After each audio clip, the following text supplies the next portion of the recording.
sediakan suatu adik buat teman kakak Jil saya.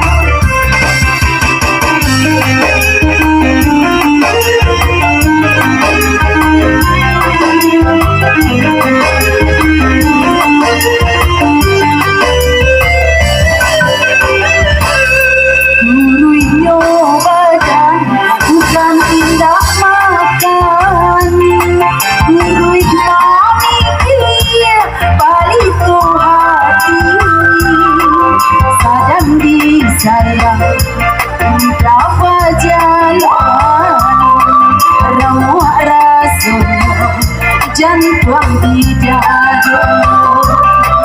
sadang disayang dapat jalan.